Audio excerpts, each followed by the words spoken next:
Hi, good afternoon. This is Shakiba with Sunday Chat, where every day is a Sunday because this is the day that the Lord has made. Today with me, I have my dad, Rupert Maddox, and we are at Fernan Park in Tavares, Florida. He's given me permission to interview him today on his birthday. Happy birthday again. We went out last night for his birthday. We had a really good time with family and friends. And I told him that I wanted to interview him today. And so that's what we're about to do.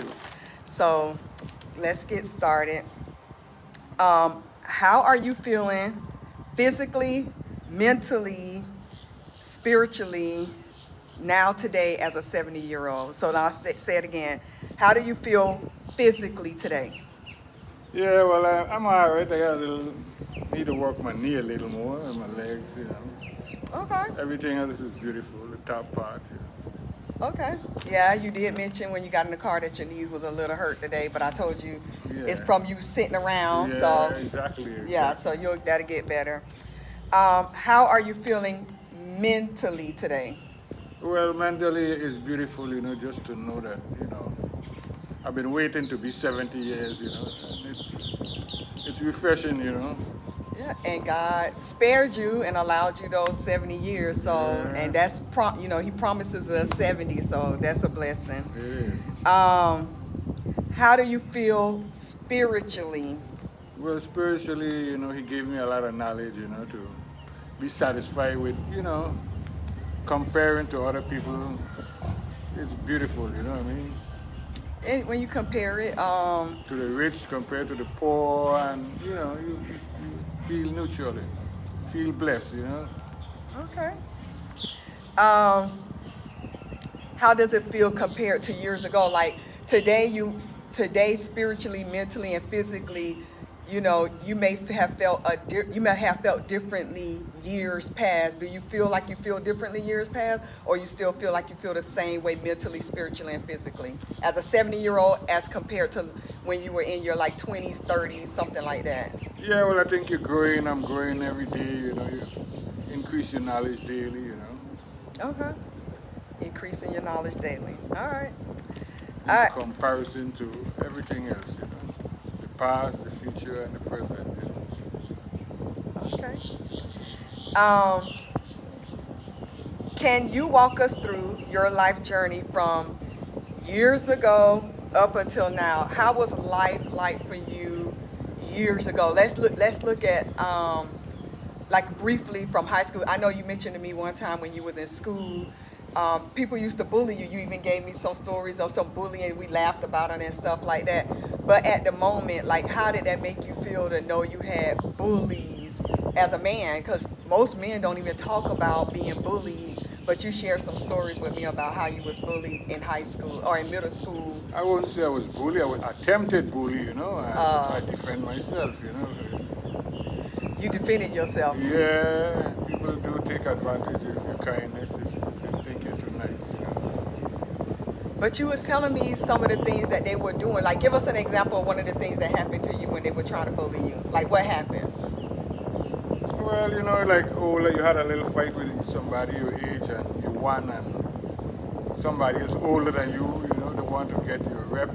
So they invite you to fight and you wasn't comfortable because, they're a few years old and you probably in 5th grade and they're in 6th grade, you in 4th grade, and, they would just want to think you have a little fame, they want to get it from you. Okay, how was you able to stop the bullying? Were you able to stop the bullying, or was it something that just ended on its own?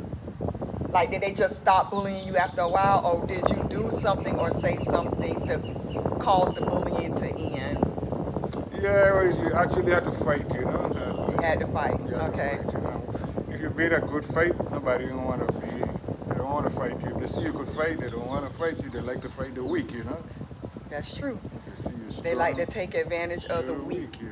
So for bullying, you think the answer to stopping bullying is you got to stand up to the bully in some way. And if you don't stand up, they're not going to stop. You got to get somebody else to stand up. Or you got to get somebody else to advocate and stand up for you. Yeah, if you can't stand up for yourself, you get somebody Okay. to stand up for you. And that's true. Sometimes you have to have Yeah. that A family friend, a somebody family like friend, something. Yep, that's true. And when they see that you have support, then most of the time they'll leave you alone. When they see that Yeah. you're not by yourself, they'll leave you alone. Yeah. Okay. Um, there were years, as you know, where you weren't connected with us. Me, Shaniqua, Avio, we weren't connected. Um, um, from your perspective, what was going on? Like, what do you feel was going on during the time then when you wasn't connected with me and my sisters? Like, what you felt like was going on at that time? Like, what do you mean? Feel like what was going on? Like, okay, what reason do you feel you weren't able to like see us, call us, and stuff like that? Was there something that you, in your mind, or how you feel? Why weren't you like calling us or like Sometimes you're not educated enough, to Okay. come for educated communication, So Okay. you'll be. So and I don't want to put no words in your mouth. You didn't feel like you know what to say to us, to call us and talk to us. Yeah. And you didn't know how we was going to receive you, and you didn't know what to say. Well, I didn't know how to explain myself at that time, because Okay. I just sometimes you just do pray to God and ask God to do the best for you. You know what I mean? Okay. And you can't do for yourself. God is always there. So, do you feel like today you are able to better communicate, to talk to us today than you were back then? Yeah, definitely. Through the knowledge and the experience with other people. Okay. Okay, y'all had us really young, okay? So I know my mom had Shaniqua at 14, me at 15, me at 15, Avia at 16, and I think he was like a couple years older. So as you grew older and you had friends that was also having kids, how did it make you feel that they was with their kids, being with their kids, doing things, or was they with their kids? Or was your friends with their kids? Yeah. Okay. Yeah. How did it make you feel to not be with your kids? And did you, at that time, like observing them with their family, did you feel like, dang, I wish I had this with my girls too? Definitely. But we were on a totally different island, one on the America and I'm on the U.S. Virgin Islands too. We had a big. What you mean, one in America? You talking us and us? Yeah. It's to so that you could walk there, go there. You gotta take a plane and fly, and you're not familiar with the landscape. An island is different from a state. Okay, so I do understand that. What you're saying is you couldn't see us because we were in Florida, you were in the Virgin Islands, and I know you have a fear of flying like I got a fear of flying. Okay, we got that. But the opportunity was still there to like do telephone calls or stuff like that. Did you think about like, calling or what was going through your head at that time? Did you want to call us, afraid to call us? Like, what was going through your mind at that time? I tried to call a few times. We did have some kind of communication. We would have communication like every now and then. Blue moon, you would call, but then like a couple of years would go and you wouldn't call. So okay, the times that went by where you didn't hear from us and you didn't call, what were you thinking during those silent moments where there was no communication? Like, did you think about us? Or? Yeah, I just figured somehow in the future we would communicate. I just hope for the best. You know what I mean? Okay. So you always felt in your heart, eventually the time would come where we could talk. Yeah, they always say like where there's a will, there's always a way. So I always had a will. Let me ask you this. Did you ever think that we would have this moment where I or either my sisters would be asking you questions about life, about us not being together and how you felt about that time? Did you ever perceive or think that this day would happen where you would have to answer some questions is what I'm trying to say, I guess? Yeah, well, everything, what's in the darkness will come to light. That's how I figure, People need, you need knowledge from the past and the future, Do you think it's okay for people to ask questions? Like if your daughters feel like, I need an answer to this. Like, I want to know, where was he at? What was he doing? Do you feel like we deserve those answers? Yeah, Okay. curiosity is, everybody curious about Okay. everything. Okay. Um, looking back, okay, looking back, what were some of the decisions or circumstances that shaped the distance between, again, and it's kind of like going back on the last question. What do you think kept the distance between us? I know you mentioned we were in Florida, you was in the Virgin Islands. Was there anything else that you felt kept you from being with us? Not really, just communication. Okay. Okay, you saying communication. So communication can happen by phone. You can write letters. Um, there's so many different means now. Of course, time has evolved, and communication, the streams of communication has increased in multiple ways. But back then, we did have the phone. You could write letters. Was there anything other than communication that you feel kept you from talking with us or trying to, make sure we were okay, we were eating, and we were, well taken care of, or you just assume they with their mama, they're good, they're with their mom, Yeah, they're well, good. just that they have to give me the impression you are always good, That's what the mother and your grandmother, they say they're always good. They send a little picture here and there, So Okay. you always look pretty perfect to me. So you felt like from the pictures you were receiving that we were good. So Yeah. it lessened, if any worries, it lessened your worries. Yeah, yeah. Okay. So the picture told the story that we were well. Yeah. Did you think that my mom was financially capable by herself to take care of us? Well, probably she was in the U.S. Army, was helping, I would think so. So she really wasn't. So my mom struggled taking care of us. We made it, but financially she struggled taking care of us. Like, we didn't go without the necessities. We were able to get a lot of things that our friends was able to get, but financially it was still a struggle. Like, she tried to get social services assistance, but they denied her because of her income. Because social services want you to be poor. They want you to not have anything. So she was denied social services because she was in the military and because of the type of car we was driving, but she still couldn't financially afford to take care of us. So I guess that's one of the assumptions people have, whether you're a single mom or a single dad. If you're able to do what you have to do to make sure your kids are taken care of, you might give the other person the impression you don't need no help when that's not. And let's say she was okay taking care of us. Let's say she was making enough money. It doesn't remove the fact that additional help could have probably went in like a savings account for us or paid for our education or something like that.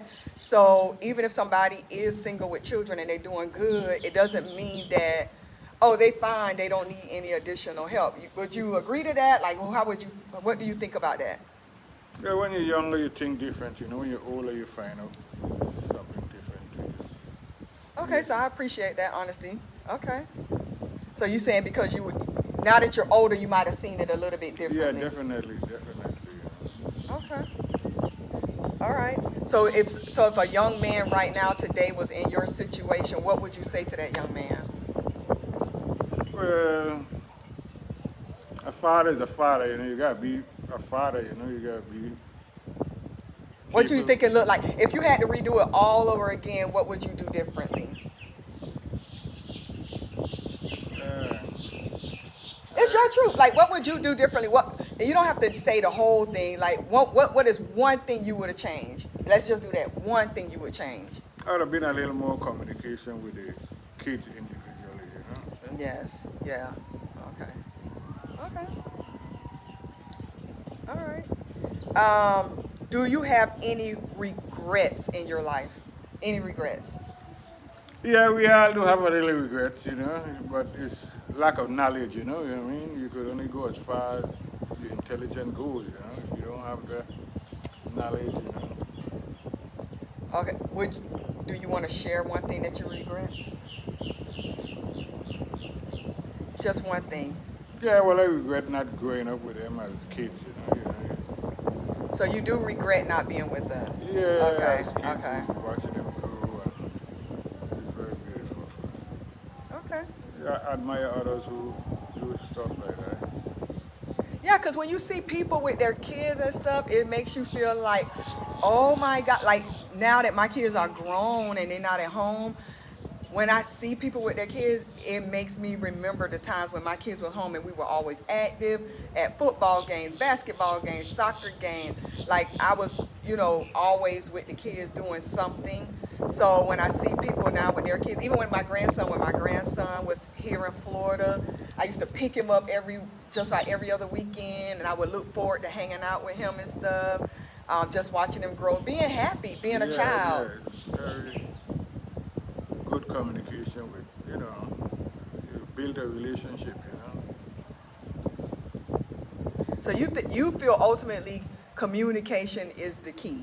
Definitely, So even if you would have so if you would have communicated us, hey, right now I'm not in a financial position to be able to help you guys, or right now, like just being able to be open and share what was going on and explain your absence at that moment, right? Or I don't want to put words in your mouth. What would you like?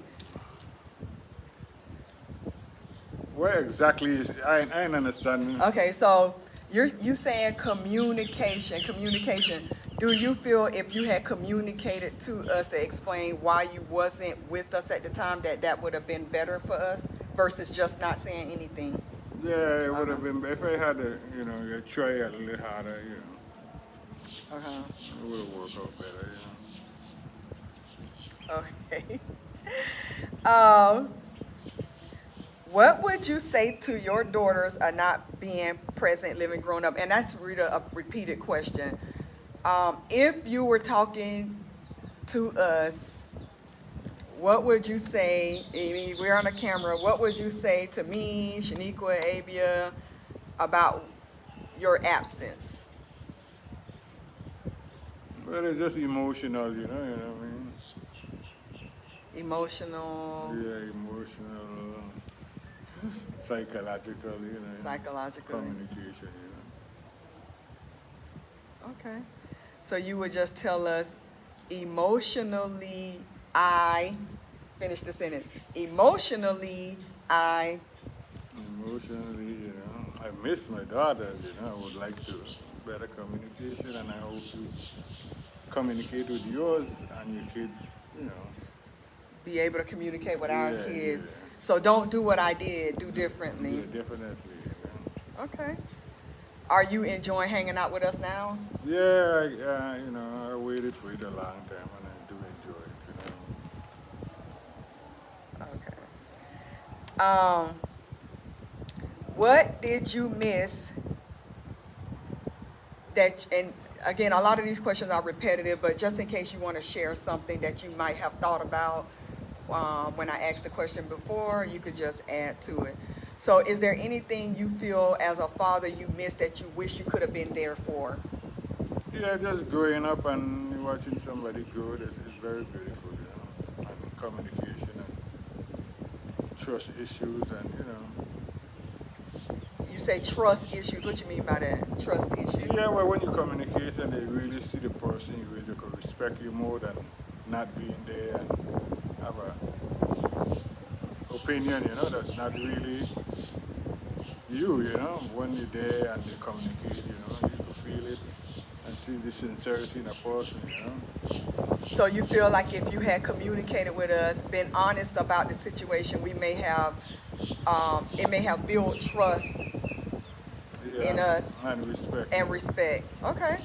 I can understand that. I do think when you talk to people and you explain things versus making them assume certain things, or just not explaining anything, you're not there and you're not communicating. So by communicating, then you give, I'm not going to say you... Opportunity to connect and explain each each other, you better, you know, the way you feel and the way you don't feel, you know. Okay. And see, you had both your mom and dad growing up. How did that make you feel having both your parents and then you wasn't there for your kids? How did you feel with both of your parents? And I know there are some things that would, you know, happen in your childhood that you don't really care for, but how did it feel just being able to say you have your mom and your dad at home? Well, you know, it was alright, but you know, Okay. sometimes people would be there and not there, you know, the communication was, you know. That's true. You can have both, Yeah. and you can still feel like you don't have them at all. Yeah, you don't have the love that you do, you know. That's true. I can appreciate that.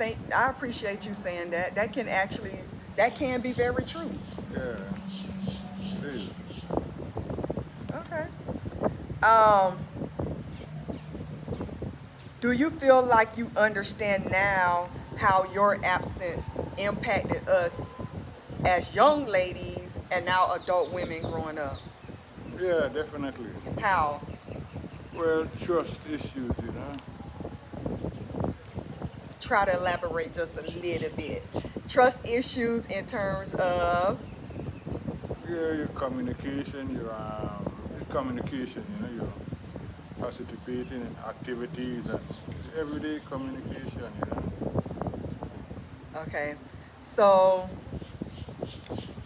do you think being there, the trust, okay, let me ask this question. You're saying trust issues. Do you feel like we don't trust people? We don't trust you because you wasn't there? What do you mean by trust issues? Well, it's just issues, you know, I know the kind of person I is, you know what I mean? And people who grew up with me know the kind of person I am, you know, and What type of person are you? Maybe what type of person? Because you know we are all growing and learning right now in the moment. What type of person? What you mean by the type of person you are or were? well, empathy, you know, you feel the way people feel, you know, if they explain it, you know what I mean? And yeah, the way you Okay. feel, like empathy, you know, Okay. for others, the way they feel and the way you feel, if you communicate, it'll be a lot better, you know. Sometimes you're sad, sometimes you're happy, you know. You mix it all up, and that's what family is all about, you know. You do things together, you know. And we've been doing a lot since you've been here. We've been having family events, family functions. You've been able to see Elijah, your grandson, play basketball. You was able to keep Buddy for me when I went to work. Your great grandson, who you always asking about. So you see that we are really closely connected. So those were like, when you're around us, you like, oh my God, this is what I've been missing. Have you thought about that? Like this, Yeah, I've yeah. been missing all of this. Definitely, definitely. So you've been feeling that, like you've been missing all this stuff I'm missing that they've been doing. Okay. Are you proud of your girls?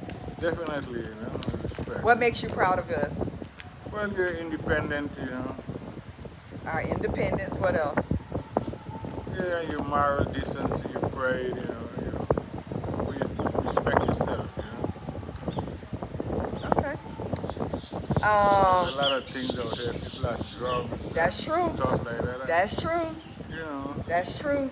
everybody else looking to get higher, you know, so it looks like you look for higher knowledge, and that's really good, you know, it's different, it's beautiful, you know. That's true.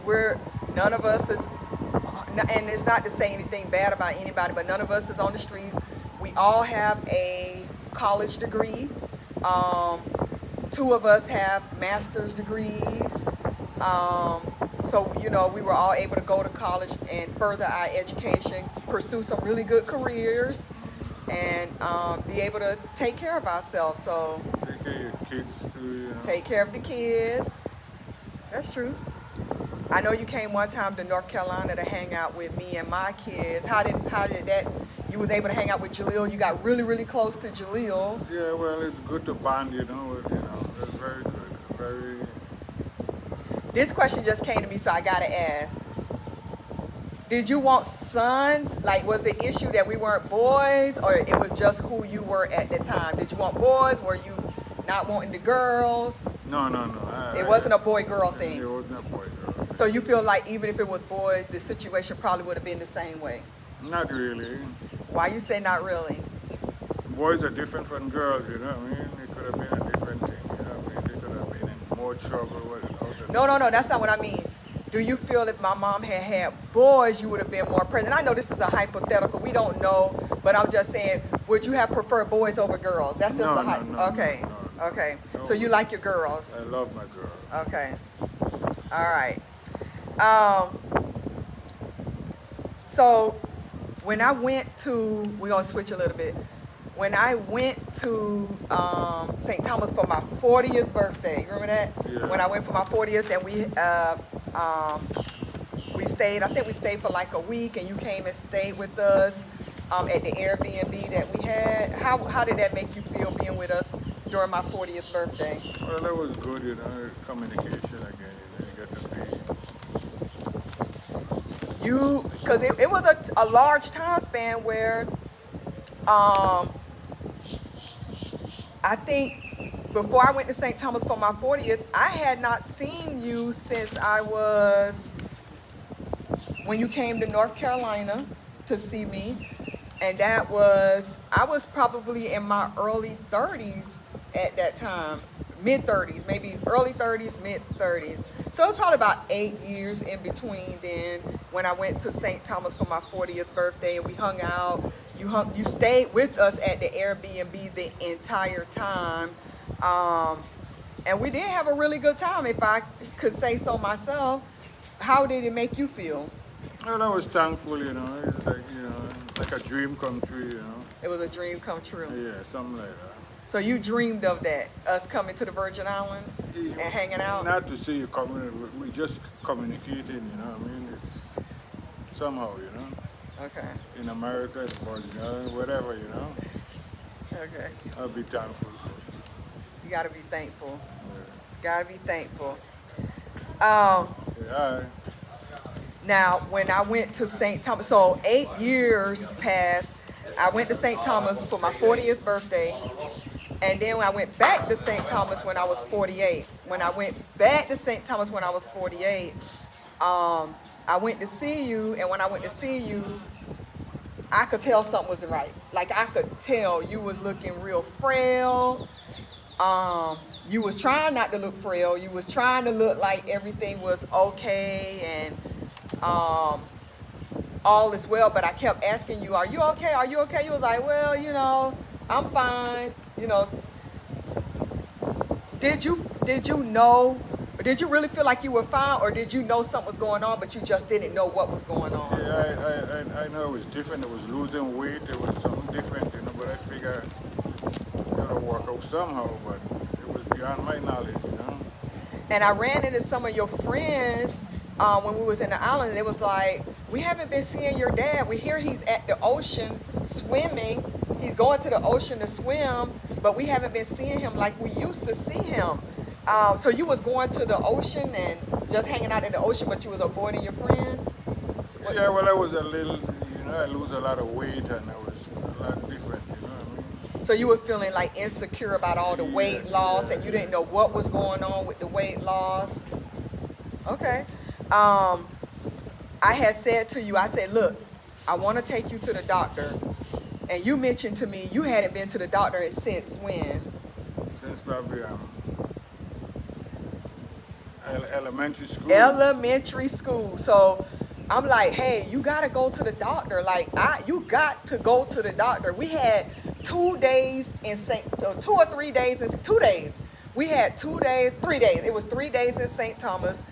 And I'm like, you have to go to the doctor, and you have to go while we're here. Like, I can't leave this island not knowing what's going on with you. And the last time you went to the doctor was elementary, and you 68 years old. Like, we got to go to the doctor.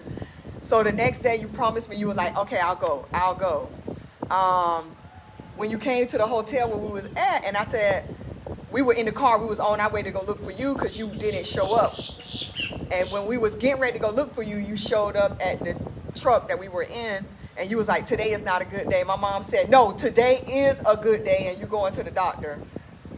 How did that make you feel even at that moment? Like, the fact that we were trying to get you to go to the doctor, you hadn't been, you said basically you don't like the doctors. That's how you felt. You didn't like the doctor. Yeah, I think I had the knowledge, but my knowledge failed me, different herbs and things like that, was I'm beyond. glad you said that. You said your knowledge failed you. So what you thought you could handle on your own, the herbs, your friends telling you certain things, it wasn't working. No, it wasn't working. It was beyond my control, It was beyond your control. and I wasn't too friendly with doctors. I don't have any faith with doctors and stuff like that.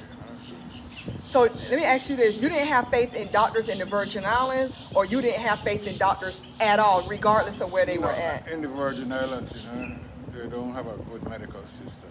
So you didn't feel like they was adequate enough to take care of you? No, they weren't adequate enough. Okay. So what happened? So I went to the Virgin Islands. From me and my mom and some family members, we went to Tortola Virgin Islands for Carnival. And we were in the Tortola Virgin Islands, the British Virgin Islands, for like 2 weeks. And we had decided that we was going to go over to St. Thomas for a couple of days because I told him I wanted to go see my dad. Had no clue of anything that was going on with my dad. One of my uncles did mention to me, hey, I think you should see your dad. He's not looking too good, but not sure. Just used to him looking, healthy, strong. He's been the strongest of all of the siblings. So to see him looking like he's looking, I'm a little bit concerned. I think you should go see your dad. So I went to go see my dad, and when I saw him, he did look like something was wrong. I even put my hand on your back, and I could feel the bones in your back. So anyway, my mom and I convinced my dad to go to the emergency room. When I got to the emergency room, I said, hey, my dad has not been to the doctor since he was in elementary school, is what he's telling me. Something is wrong with him. He said he's lost a tremendous amount of weight. I have 48 hours left on this island. I can't leave until I know what's going on with my dad. Like, we need to find out what's going on with my dad. And essentially what I did was I told the emergency room, I need you guys to do like a physical on my dad. Like, I know you guys are not primary care. I know you're not primary care, but I have 2 days left on this island. I need you to do all the blood work you think need to be done on a man. A physical, MRIs, images. I need you to do a full workup to see what could be going on with my dad, because he's not going to do this when I leave. And so they did the blood work, the images. My dad wanted me to go to the back with him when they was doing the MRI. And I'm like, I can't go back there. Radiation, and they're not going to let me come back there with you. My dad was afraid of needles, so when they drew his blood, he was holding on to my hand. He didn't, he's afraid of needles. I'm afraid of needles. I go to the doctor because I know I need to go. My dad wasn't going. Anyway, when all the blood work and everything came back, they said that my dad's PSA was 2,100. Because I work in the medical field, I knew a PSA over 4 was an indication of prostate cancer. So immediately I started crying in the doctor's office, like I'm bawling. My dad is looking at me. He doesn't understand what's going on. He doesn't know what's going on. And so I asked the emergency room doctor, I said, hey, does my dad have prostate cancer? Wanting him to confirm. And he says, I need your dad to go see this urologist. First thing Monday morning, I'm going to send the urologist some information. He's going to be expecting your dad. He needs to go. So now it's Monday morning. I'm at the urologist's office.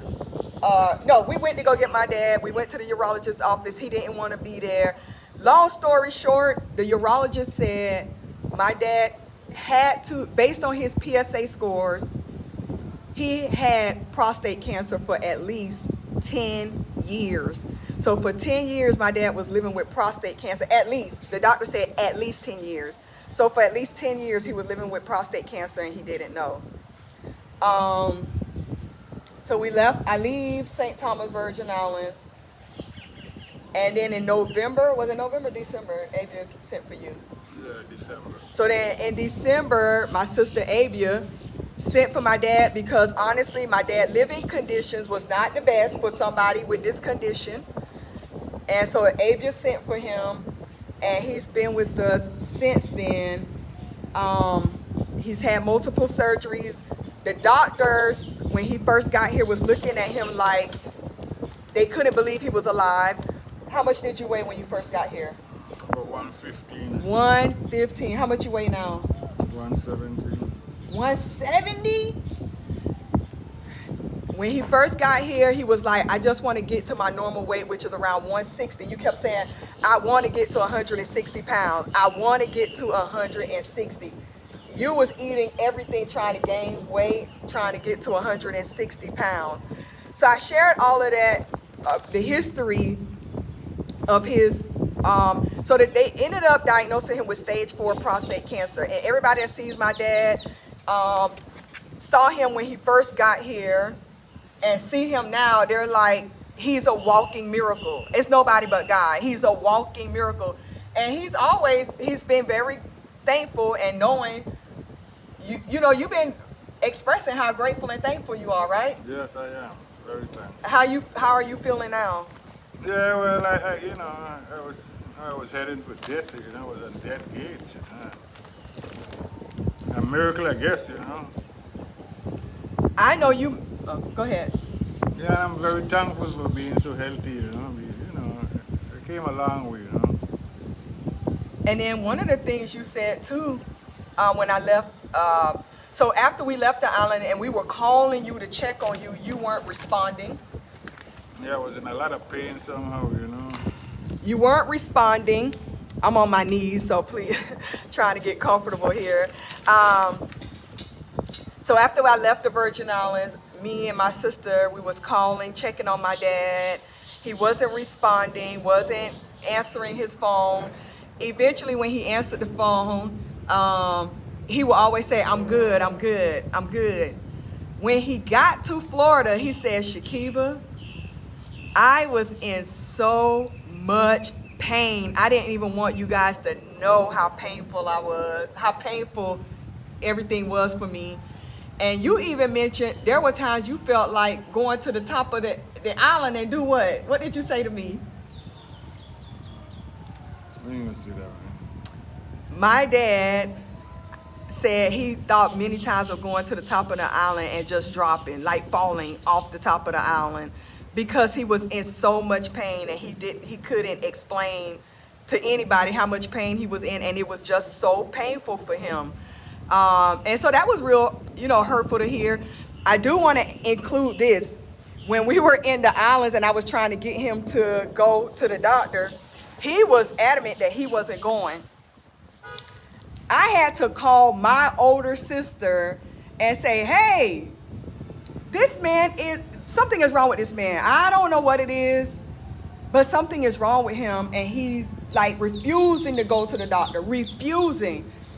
It took for my sister, right?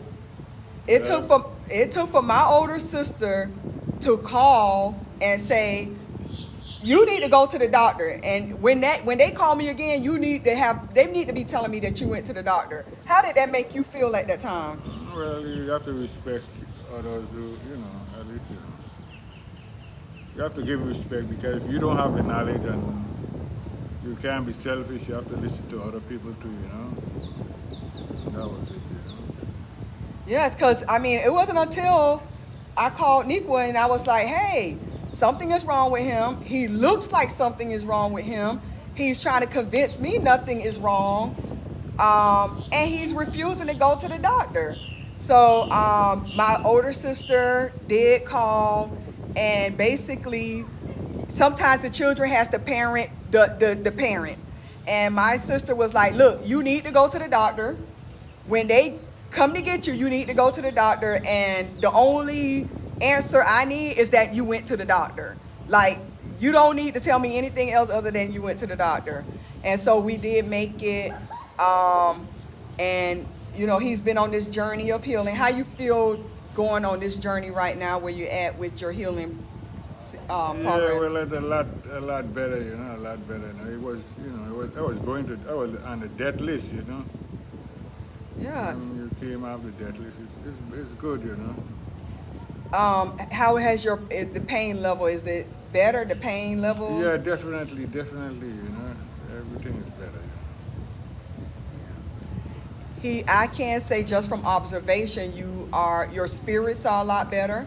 Other than when you have to go through surgeries, you typically withdraw and you just want to be by yourself if you have to have a surgery. One of the things you said, you just want to concentrate on healing. Yeah. Why is that important to you? Because you here, we know you here. We're trying to reach out to check on you to make sure you're okay, and then you withdraw. Yeah, well, a lot of people healing and it went the other way, from experience, what I mean? A lot of people go and take operation, and after that, that was the last of it, the failure. So I had a lot of doubts and expectation and not expectation too. So today is your 70th birthday. Did you ever think you would see year 70? Not really, but I'm glad I see the 70.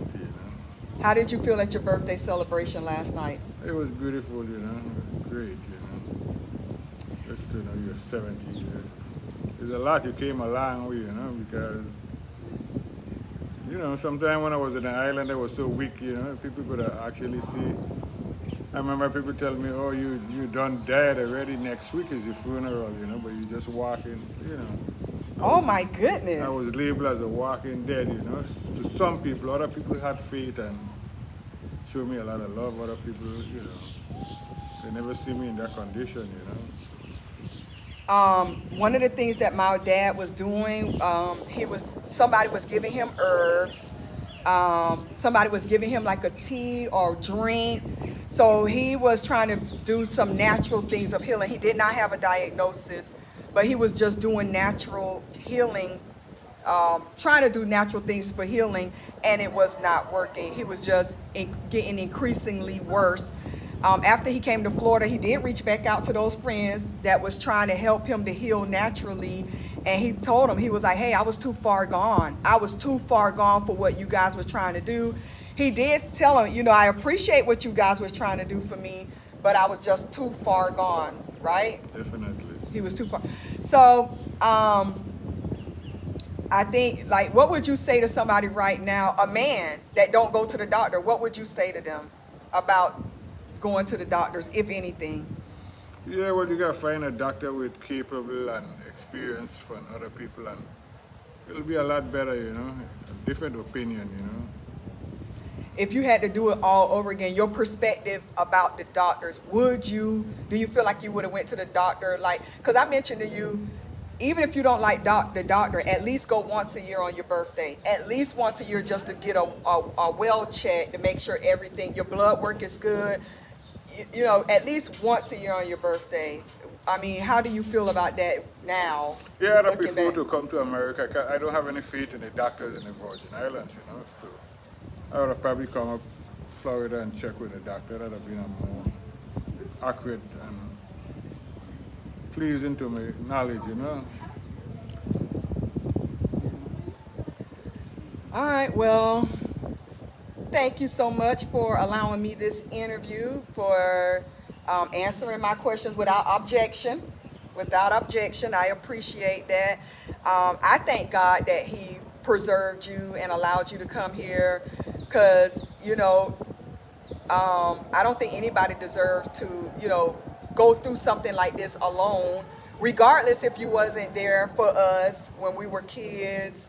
I think you get to an age where you realize you have to just move forward, so to speak, not forgetting everything that happened, but realizing, hey, I'm an adult. God kept me. He took care of me despite, not having you there, both, you with us and stuff like that. We still made it. We did very well for ourselves. My mom was great for us, took care of us. So we have to show, you have to be thankful for what you have, thankful for what you didn't get, but move forward. So I'm grateful that, you're with us, that God has healed you, and, you're on the other side. You're still healing, but you're on the other side of it. So we thank you guys for being with us. We hope you enjoyed this interview today. I want to encourage our men, young men. I know the threshold for prostate cancer was a PSA of 4 or more. I do believe when I left St. Thomas, the urologist said that they have lowered that number to now 3. So now if your PSA is at a 3 or more, it's an indication of prostate cancer. So I want to encourage our men, go to the doctor. At least, like I told my dad, once a year on your birthday, get a checkout, get checked up, have a physical, and just make sure that you're well for yourself, number one, but then for your family as well. What you think? What final words would you like to give? Yeah, well, this is a world of communication, and you have to live for others too, and everything will be balanced, So where there's a will, there's always a way,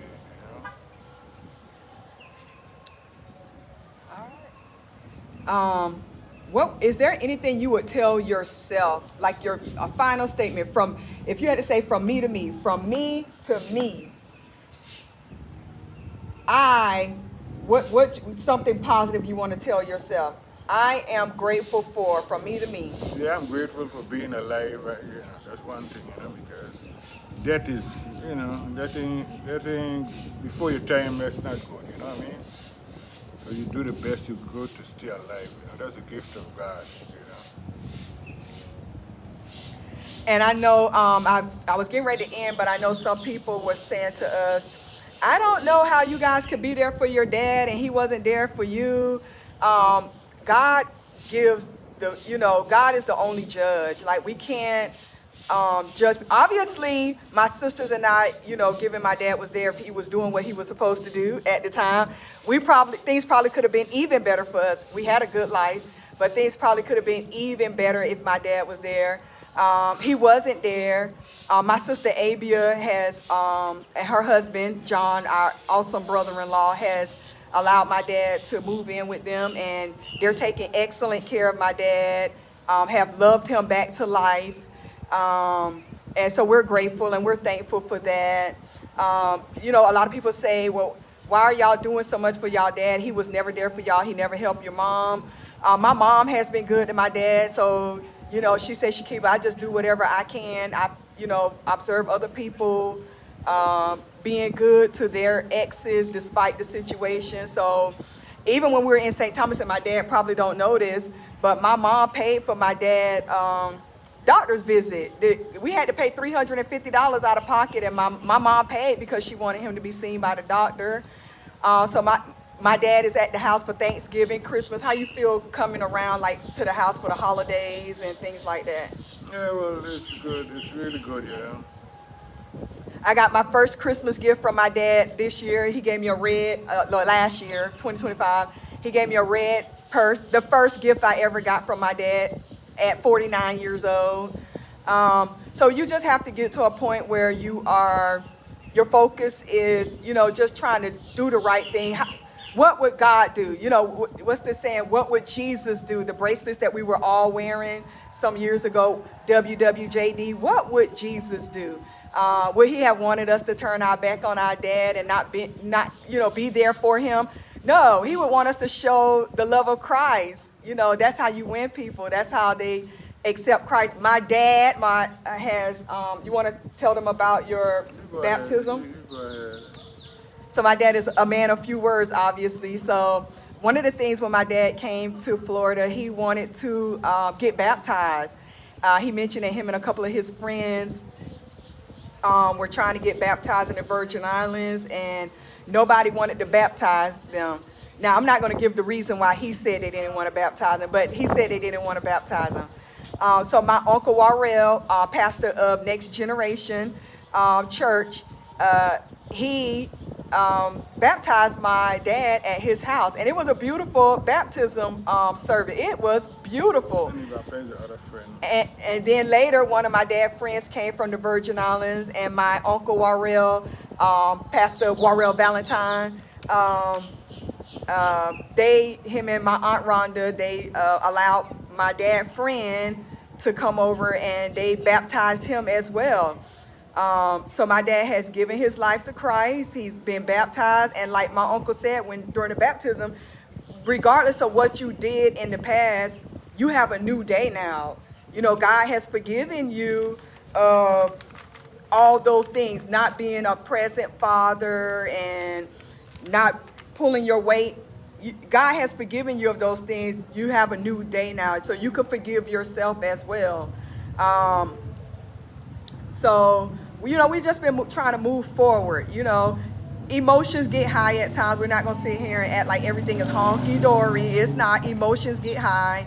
But we're all adults, and we're just trying to move forward and press towards the mark of the high calling, which is in Christ Jesus. We want to see Christ one day, so we don't have time to hold things in and miss the mark. So we just thank God for the moments, for the time that we have right now. And we're just grateful. We're just grateful. Anything else? Yeah, we're just grateful and thankful, you know what I mean, for everything, you know. You give thanks for life, health, and communication, you know. All right, so I know I was supposed to end this about 10, 20 minutes ago, but you know, additional things came out that I wanted to share in this video. I thank you guys for viewing this video, sharing this with somebody that you care about. If you have a spouse, son, brother that don't go to the doctor, I think my dad would agree, you need to go to the doctor. You don't want to find out you got a PSA score of 2100 and that you've been living with stage 4 prostate cancer for 10, you know, at least 10 years is what the doctor told my dad. So we're just thankful for the moments that God allowed him to be able to reconnect with us and be here with us now in Florida around his daughters. So we're just grateful and we're thankful. All right, that's SONday chat for today. If you are interested in being interviewed by me, I would love to sit down and interview you. I do have an interview coming up on Tuesday of this week. Can't wait to interview my next guest. And she's also excited about being interviewed. So I do have another interview on the up and coming for you guys. Thank you so much and have a great day.